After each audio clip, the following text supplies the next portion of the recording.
Assalamualaikum warahmatullahi wabarakatuh. Salam sejahtera untuk kita semua. Hai sobat pendidikan, selamat datang di channel ini. Dan kalau kalian suka sama video ini, jangan lupa klik tombol like. Dan kalau kalian tidak suka dengan video ini, silahkan klik tombol dislike. Lalu jangan lupa subscribe channel ini dengan cara klik tombol subscribe ke ini. Dan untuk sobat pendidikan, jangan lupa klik tombol loncengnya untuk mendapatkan notifikasi channel ini terbaru. Belajar itu sangat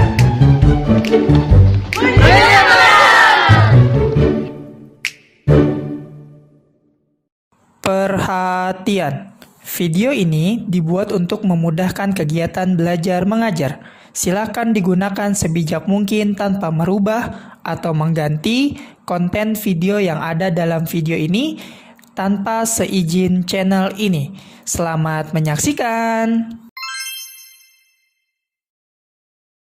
Halo teman-teman. Kali ini, saya akan membahas tentang pasar konkret. Sebelum itu, apa itu pasar? Pasar adalah tempat bertemunya pembeli dan penjual untuk melakukan transaksi jual beli barang dan jasa. Lalu, menurut Kamus Besar Bahasa Indonesia, KBBI, konkret diartikan sebagai nyata, benar-benar ada, berwujud, dapat dilihat, diraba, dan sebagainya. Jadi, pasar konkret adalah tempat bertransaksi bagi penjual dan pembeli secara nyata atau langsung. Pada pasar konkret, produk yang dijual dan dibeli juga dapat dilihat wujudnya secara langsung. Begitupun dengan produsen dan konsumen yang dapat dibedakan. Barang-barang yang diperjualbelikan di pasar konkret terdiri dari berbagai jenis barang yang ada di tempat tersebut. Misalnya pasar konkret berupa pasar tradisional, supermarket, dan swalayan. Namun, ada juga pasar konkret yang menjual satu jenis barang. Misalnya pasar buah hanya menjual buah-buahan, pasar hewan hanya melayani jual beli hewan, pasar sayur hanya menjual sayur mayur. Macam-macam pasar konkret. 1. Macam-macam pasar konkret berdasarkan manajemen pengelolaan. Yang pertama ada pasar tradisional. Pasar tradisional merupakan pasar yang dibangun oleh pihak pemerintah, swasta, koperasi, dan swadaya masyarakat. Tempat usahanya bisa berbentuk toko, kios, los, dan tenda yang menyediakan barang-barang konsumsi sehari-hari masyarakat. Pasar tradisional biasanya dikelola oleh pedagang kecil, menengah, dan koperasi. Proses penjualan dan pembelian dilakukan dengan tawar-menawar. Para pengelolanya bermodal kecil. Contoh dari pasar tradisional ialah Pasar Lenteng Agung, Pasar Tanah Abang, Pasar Minggu, Pasar Palmerah, dan lain sebagainya.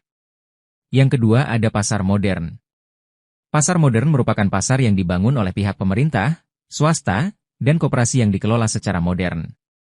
Pada umumnya, pasar modern menjual suatu barang kebutuhan sehari-hari dan barang lain yang sifatnya tahan lama. Modal usaha yang dikelola oleh pedagang jumlahnya besar. Kenyamanan berbelanja bagi pembeli sangat diutamakan.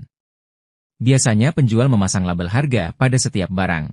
Contoh pasar modern di Indonesia, yakni Superindo, Transmart, Tip Top, Alfamart, Indomaret, dan lain sebagainya. 2. Macam-macam pasar konkret berdasarkan manajemen pelayanan. Yang pertama ada pasar swalayan atau supermarket. Pasar swalayan merupakan pasar yang menyediakan barang-barang kebutuhan masyarakat. Pembeli bisa memilih barang secara langsung dan melayani diri sendiri barang yang diinginkan. Biasanya barang-barang yang dijual barang sebuah kebutuhan sehari-hari sampai elektronik. Seperti sayuran, beras, daging, perlengkapan mandi sampai radio, televisi, dan lain sebagainya. Contohnya seperti Alfamart, Indomaret, Superindo, Hero, Alfamidi, dan lain sebagainya.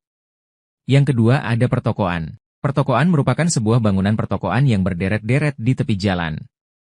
Biasanya atas peran pemerintah ditetapkan sebagai wilayah khusus pertokoan. Pertokoan berbentuk ruko yakni perumahan dan pertokoan, sehingga bisa dijadikan tempat tinggal pemiliknya atau penyewa. Yang ketiga ada mall, plaza, dan supermall. Mall, plaza, dan supermall merupakan tempat atau bangunan untuk usaha yang lebih besar yang dipunyai atau disewakan baik pada perorangan, kelompok tertentu masyarakat, atau koperasi. Pasar ini biasanya dilengkapi sarana hiburan, rekreasi, ruang pameran, gedung bioskop, dan lain sebagainya. Contohnya seperti Transmart, Aeon Mall, Pakuwon Mall, dan lain sebagainya. 3. Berdasarkan jumlah barang yang dijual. Yang pertama ada pasar eceran. Pasar eceran merupakan tempat kegiatan atau usaha perdagangan yang menjual barang dalam partai kecil. Contohnya yaitu toko-toko kelontong, pedagang kaki lima, pedagang asongan, dan sebagainya. Yang kedua ada pasar grosir. Pasar grosir merupakan sebuah tempat kegiatan atau usaha perdagangan yang menjual barang dalam partai besar, misalnya yaitu lusinan, kodian, 1 dos, 1 karton, dan lain-lain. Pasar grosir dimiliki oleh pedagang besar dan pembelinya pedagang eceran. Contohnya yaitu Alfa Gudang Rabat, pusat-pusat grosir, makro, dan lain sebagainya. Keunggulan pasar konkret. Berikut adalah beberapa keunggulan dari pasar konkret.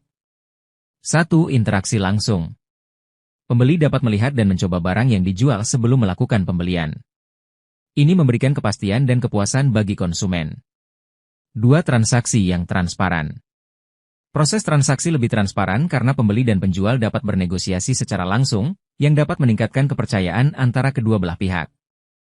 3. Kemudahan akses. Pasar konkret seringkali terletak di lokasi yang mudah diakses, sehingga memudahkan pembeli untuk mendapatkan barang yang mereka butuhkan. Kelemahan pasar konkret. Meskipun memiliki banyak keunggulan, pasar konkret juga memiliki beberapa kelemahan. 1. Keterbatasan jarak. Pembeli dan penjual harus bertemu secara fisik, yang berarti jarak dapat menjadi penghalang. Ini bisa menyulitkan bagi mereka yang tinggal jauh dari lokasi pasar. 2. Waktu dan biaya. Transaksi di pasar konkret seringkali memerlukan waktu dan biaya transportasi, yang bisa menjadi tidak efisien dibandingkan dengan pasar abstrak. 3. Keterbatasan pilihan. Di pasar konkret, pilihan produk mungkin terbatas pada apa yang tersedia di lokasi tersebut, yang dapat membatasi variasi bagi konsumen. Dengan memahami keunggulan dan kelemahan pasar konkret, baik penjual maupun pembeli dapat membuat keputusan yang lebih baik dalam bertransaksi. Sekian penjelasan dari saya. Semoga penjelasan saya dapat membantu teman-teman sekalian untuk lebih memahami tentang pasar konkret. Dan mohon maaf jika ada kesalahan penjelasan dalam video. Jangan lupa klik tombol subscribe untuk update video-video menarik lainnya. Terima kasih.